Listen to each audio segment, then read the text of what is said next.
श्री प्रियदास जी ने श्री भक्तमाल की सुंदर टीका लिखी।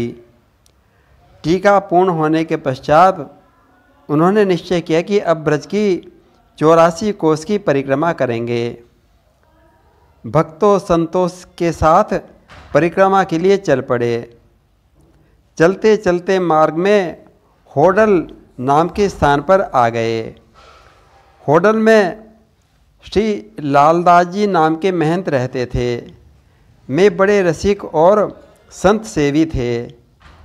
जब उन्होंने सुना कि श्री प्रियदास जी आ रहे हैं तो उनसे मिलने के लिए गए और संतों के समाज के साथ प्रियदास जी को अपने आश्रम में लिवा लाए और वहाँ पर रोक लिया। कहने लगे कि हे प्रियदास जी, आप कुछ दिन यहीं रहें और भक्तमाल की कथा सुनाइए।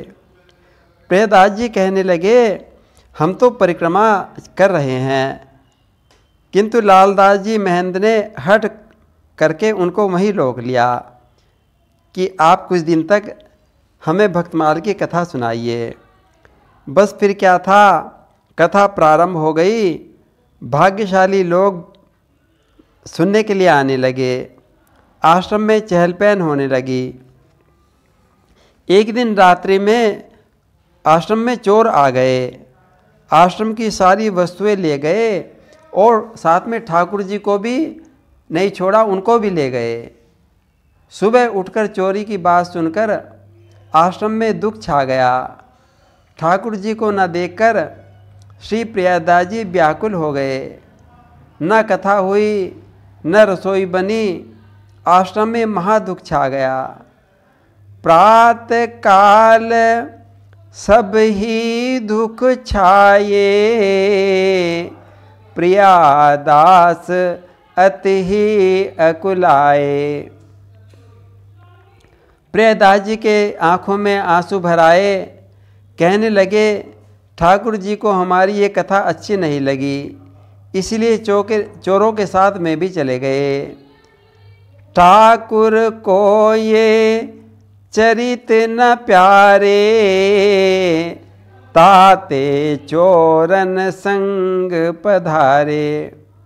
जब प्रियदास जी इस प्रकार व्याकुल हो रहे थे तो महंत जी ने हाथ जोड़कर कहा कि हे प्रियदास जी, ठाकुर जी तो हमें छोड़कर चले गए।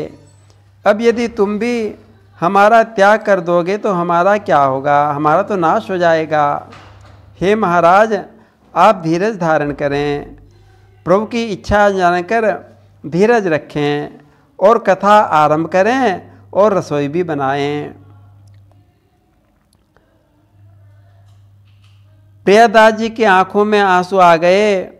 बोले, अब मेरी बात सुनो, मैं अब कभी कथा नहीं करूँगा।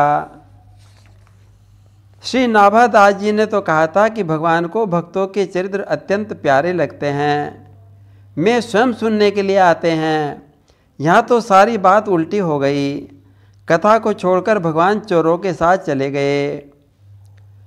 श्री नाभाजू यो वचन उचारे,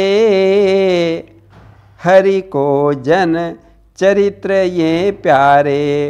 सो झूठी अब सब भई यहाँ ही, कथा त्यागी हर गए पराई। श्री प्रियदास जी सहित सारा संत समाज दुखी हो गया। ना किसी ने भोजन किया, सब भूखे ही सो गए।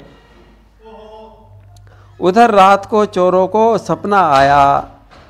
ठाकुर जी ने सबको धमकाया, कहा मुझे फ़ौरन यहाँ से ले जाओ और वहाँ पहुँचा दो, नहीं तो मैं तुम्हें बहुत दंड दूंगा। चोरों, तुमने मुझे दो दुख दिए हैं। एक तो मेरे भक्त मेरे वियोग में दुख पा रहे हैं, और दूसरे मुझे भक्तमाल सुनने से वंचित कर दिया। इस प्रकार हम दो दो दुख पड़ रहे हैं। अब मैं तुमको चौगने दुख डालूंगा। ठाकुर जी की ये धमकी सुनकर चोर आधी रात में उठ खड़े हुए। खूब सारी सामग्री इकट्ठी कर ली। ठाकुर जी को डोली में बिठाया। ठाकुर जी की बानी सुनकर चोरों का हृदय बदल गया था।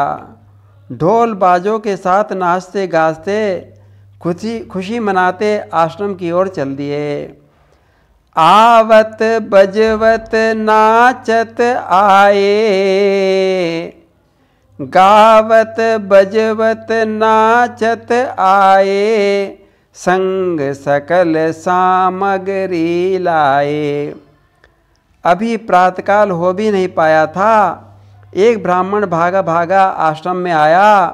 हे संतो, हे प्रियदास जी, उठो, तुम्हारे ठाकुर जी आ रहे हैं। चोर गाजे बाजे के साथ नाचते गाते तुम्हारे ठाकुर जी को लेकर आ रहे हैं। भाई इतना समाचार सुनना था, सारी साधु मंडली में खुशी की लहर दौड़ पड़ी। शरीर की सुधबुझ नहीं रही, प्रेम में पुलकित हो गए। कीर्तन करते करते हरि हरि बोलते बोलते दौड़ पड़े। अपने ठाकुर को देखकर प्रेम में भर गए, एक दूसरे की कोली भर ली। संतों की ऐसी दशा देखकर चोरों के नेत्रों में अश्रुधारा बह चली। हृदय प्रेम में भर गया, मुख से वचन नहीं निकल रहे। तब आंसू पोंछकर गदगद वाणी से चोरों ने सुपने की सारी बात बताई। आंसू पोछत गदगद वाणी, सुपने की सब कथा बखानी। चोरों की बात सुनकर सब सुखी हो गए, सारा कष्ट दूर हो गया। प्रभु को मंदिर में पधराया गया। अब तो पहले से भी ज़्यादा मंगल उत्सव के साथ कथा प्रारंभ हो गई। खूब प्रसाद बढ़ता, बीच बीच में नाम संकीर्तन होता। खूब श्रोता आते, कथा के आनंद उत्सव की धूम मच गई। प्रियदास जी और सारे साधु संत बार बार कहने लगे, सच है, इस भक्तमाल के श्रोता तो ठाकुर जी स्वयं हैं। या के श्रोता श्री हरि अहि, पुनि पुनि साधु प्रेम बस कहीं।